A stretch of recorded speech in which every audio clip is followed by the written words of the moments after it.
అదే RTV app వార్తల్ని క్షణాల్లో చదివే అవకాశం ఉంటుంది. ఒక న్యూస్ పేపర్, ఒక టెలివిజన్ ఛానల్ మీ చేతుల్లో ఎప్పుడూ ఉంటాయి. ఇవాళ ఉదయం నుంచి మమ్మల్ని నిర్బంధించారు. మరి మా నాయకులు చాలా మంది కూడా నిర్బంధంలో ఉన్న నాయకులను కలుద్దామని వస్తే కూడా కలవనివ్వలేదు. మరి దానం నాగేందర్ గారిని ఎట్లా పంపించిండ్రు అరకపూడి గాంధీ గారింటికి? ఆయన ఉదయం 8 గంటలకే 9 గంటలకి పోయి అరకపూడి గాంధీ ఇంట్లో కూర్చున్నాడు. అంటే కాంగ్రెస్ నాయకులకు, కాంగ్రెస్ లో చేరిన కొంతమంది జంపు జిలానీలకు వాళ్ళకేమో గ్రీన్ ఛానల్ ఎంట్రీ ఇస్తా ఉన్నారు పోలీసులు. మమ్మల్ని ఏమో గృహాల్లో నిర్బంధిస్తున్నారు. నిన్న కూడా ఎగ్జాక్ట్ గా అదే చేసిండ్రు మీరు. పాడి కౌశిక్ రెడ్డి గారినేమో బాధితుడు ప్రాణభయంతో ఉన్ననేమో అతన్నేమో మీరు నిర్బంధించిండ్రు. ఎవరైతే నిందితుడు అరకెపూడి గాంధీ ఉన్నాడో ఆయనకు మాత్రం గ్రీన్ ఛానల్ ఎంట్రీ ఇచ్చి రెడ్ కార్పెట్ వెల్కమ్ చెప్పిండ్రు. దీనికి మీరే సమాధానం చెప్పాలి డీజీపీ గారు. ఎందుకంటే ఈ రాష్ట్రానికి హోంమంత్రి, ముఖ్యమంత్రి ఒక్కడే వ్యక్తి, ఆయన్నే రేవంత్ రెడ్డి. ఆయన్నే దీనికి అంతా స్క్రిప్ట్ ఇస్తున్నాడు. స్క్రిప్ట్ ఇచ్చి వీళ్ళందరినీ కూడా ఆ స్క్రిప్ట్ ప్రకారము దాడులు చేయమని అంటున్నాడు. అందుకొరకు ఇక ముఖ్యమంత్రి దగ్గరికి పోయే అవకాశమే లేదు.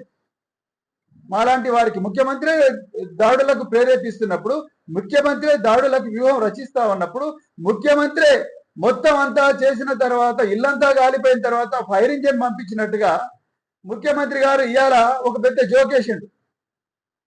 తెలంగాణ బ్రాండ్ ఇమేజ్ ను, హైదరాబాద్ బ్రాండ్ ఇమేజ్ ను ఎవరైనా దెబ్బతీస్తే సహించేది లేదని రేవంత్ రెడ్డి గారు అంటున్నారు. నిజంగా తెలంగాణ ప్రజలందరూ కూడా కడుపుబ్బా నవ్వుకుంటున్నారు రేవంత్ రెడ్డి గారు మీ కామెడీ చూసి.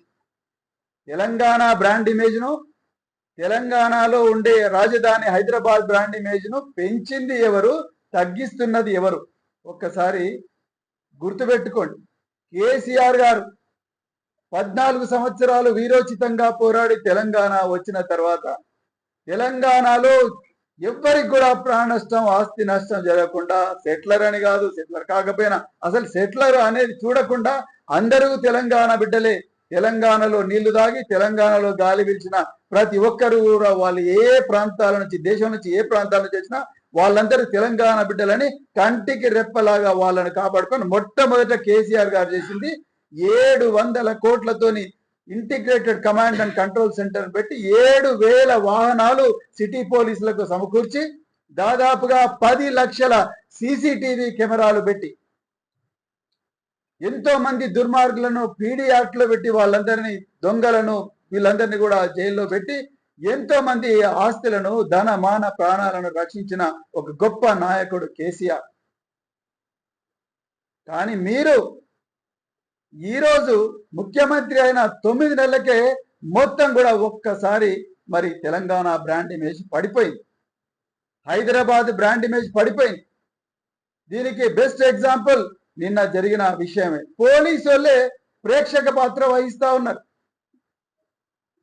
మీరు హోంమంత్రి, మీరే ముఖ్యమంత్రి, మరి మీ చేతిలోనే లా అండ్ ఆర్డర్ ఉంది. మరి ఎందుకు మీరు పోలీసు వాళ్ళని ఇంతవరకు అధికారుల మీద చర్య తీసుకోలేదు?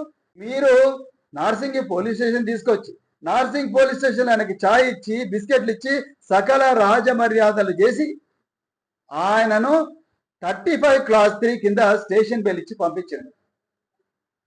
అప్పటికి పాడి కౌశిక్ రెడ్డి కంప్లైంట్ ఇచ్చిండు పోలీసు వాళ్ళకి 103 కింద. మేము సైబరాబాద్ పోలీస్ కమిషనర్ ఆఫీసులో ఆయనకు మా మీద అత్యాయత్నం జరిగిందని రిపోర్ట్ ఇస్తూనే ఉన్నాం.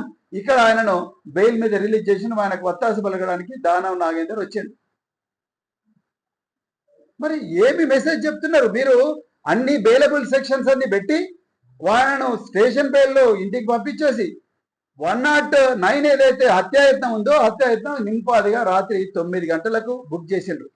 మరి ఇవాళ అరెస్ట్ చేయండి కదా. 24 గంటలైంది. ఒక శాసనసభ్యుడి మీద హత్యాయత్నం జరిగింది, 24 గంటలైంది. నిందితుడు బాజాప్తా ఉన్నాడు. నిందితుడు దానం నాగేందర్ ఇద్దరు కలిసి వాళ్ళ ఇంట్లో బ్రేక్ఫాస్ట్ చేస్తున్నారు. మరి మీ పోలీసులు పంపించి అరెస్ట్ చేయండి కదా. ఎందుకు అరెస్ట్ చేయడం లేదు? ఆయన డైరెక్ట్ గా ఉన్నాడు కదా. మీ దగ్గర వీడియో ఎవిడెన్స్ ఇచ్చినా, మేము కూడా ఇచ్చినాం కదా వీడియో ఎవిడెన్స్. ఎంతమందిని కొడతా ఉన్నారు, ఎట్లా కొడతా ఉన్నారు, పోలీసులను కొడతా ఉన్నారు. మరి ఎందుకు మీరు ఇంతవరకు మీ పోలీసులను కొట్టినా మీరు అరెస్ట్ చేయరా డీజీపీ గారు? ఇది ఎంత అన్యాయం. మేము కంప్లైంట్ ఇవ్వడానికి పోతే మా మీదనే దౌర్జన్యం చేసి మా మీద 353 IPC కిందలాగానో చిల్లర కూతలు కూయడం లేదు, వీధి కుక్కలాగా అరవడం లేదు. చాలా బాధ్యతాయుతంగా భారత రాష్ట్ర సమితి నాయకులు మరి వ్యవహరిస్తున్నారు.